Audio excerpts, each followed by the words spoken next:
and volley, but you know, instincts tend to always come out. They always say you can't change the stripe on a zebra, and you want to try to put them in a stressful situation and then talk to them about it afterwards and say your instincts pushed you behind the baseline, or either your instincts brought you in based on the stress level. They have to know their strengths, what they do well, what they're trying to establish out on the court.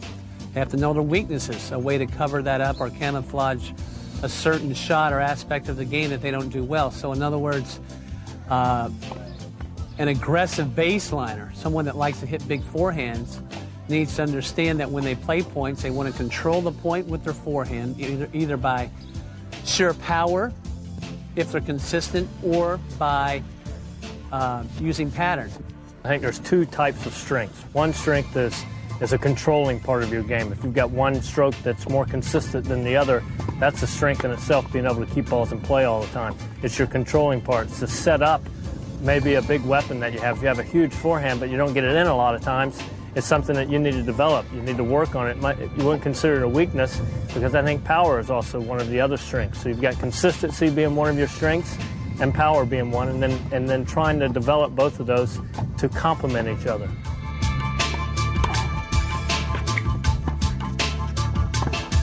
As part of our system here at the Academy, one of the things we do at a young age with our kids is try to make sure that they develop all the skills necessary that's going to take them through all their levels of play. It also helps them to determine which style they're better at and which style maybe they have a little bit of weakness in.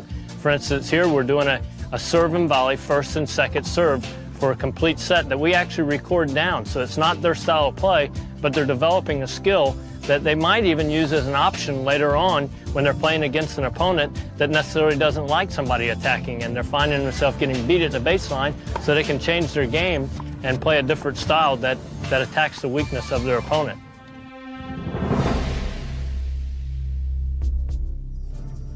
In the course of building points, there are strategic options you have within each phase. Using these options to create variety in your game plan will help you maintain control and keep the opponent guessing throughout a match. Let's first look at the strategy behind the use of the serve.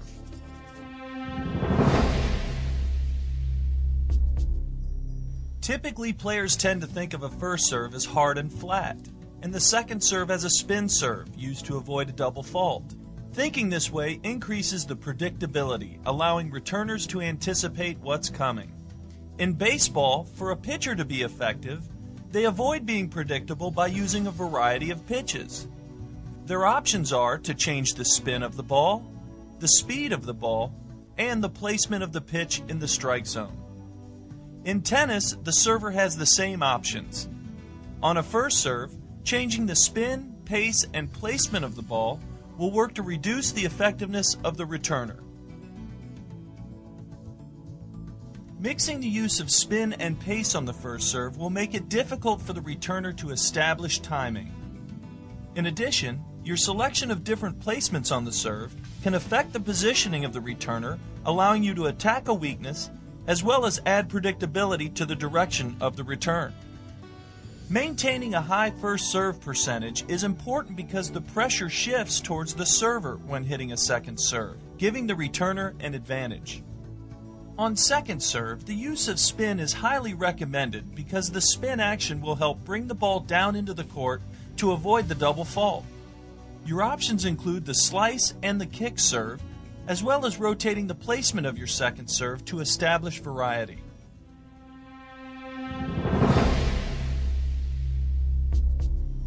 Getting the point started on the return of serve is a very challenging task against a consistently strong server, because you only have fractions of a second to react and execute, so positioning is key. Your position in the court will vary based on the strength of the server, your strengths on return, the two styles of play, and the strategy involved. In general, you will position yourself to be halfway between the most extreme placements of the serve. The depth of your position in the court on the return will vary with strategy and styles of play as well.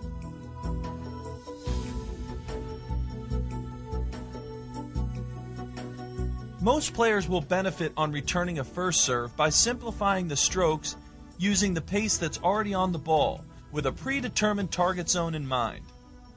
Returning second serves allows the returner to be more aggressive with the stroke and the position they take in the court. On the big points, good returners will often use their position in the court to apply added pressure on the server, influencing the server's decision on where and how they will hit the serve. The shot selection a returner chooses for both the first and second serves will depend on the strategy they have in mind. Hitting returns cross-court works well for getting into a rally, while returning a second serve down the line often gives the returner the opportunity to immediately attack the net.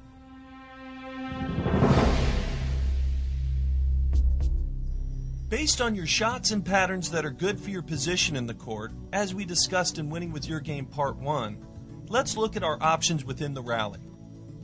A decision you must make early in the match is whether the forehand cross-court pattern or the backhand cross-court pattern will work best for you in building points. This decision will be determined by your strengths and weaknesses, your opponent's strengths and weaknesses, and the opportunities you are trying to set up. In general, you can anticipate that a ball hit deep cross-court to your opponent is likely to come back cross-court or down the middle. If the opponent hits the ball down the line, look for an opportunity to hit cross-court to take control of the point. When a ball is hit down the center of the court, that player has the option of which pattern to set up. If the opponent hits repeatedly to the center of the court, you have the option to hit from corner to corner, putting the opponent on the run. You should adjust your down-the-line balls in the rally unless they are point-ending shots to allow you time to recover. It is likely that any down-the-line ball you hit will cause a change of direction in the rally as your opponent responds with a cross-court shot. As you maintain good court position and work to create opportunity balls within the cross-court patterns, your options are to adjust the spin, pace, and trajectory or height of your shots. Working with this variety will help create the opportunity you are looking for.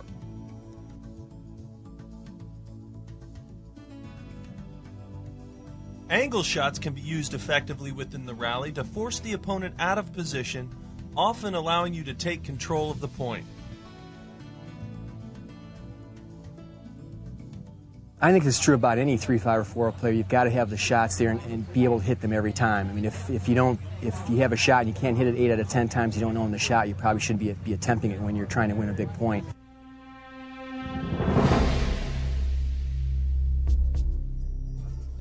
An opportunity ball can be any offensive situation that presents itself through the course of a point that allows you to progress towards ending the point.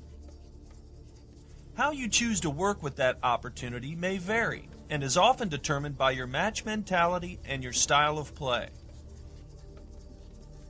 Here are the options to consider for the various types of opportunity balls. The short ball opportunity offers several options, one of which is to attack the net on an approach shot. As we learned in part 1 of this series, the direction you choose on the approach has an impact on your ability to position at the net. Hitting the ball down the line or down the middle when in the center of the court will provide the shortest distance to good position at the net. Using the short ball to approach sets the stage for you to finish the point at the net. Some styles of play will prefer to take the short ball opportunity and go for an outright winner towards any open court.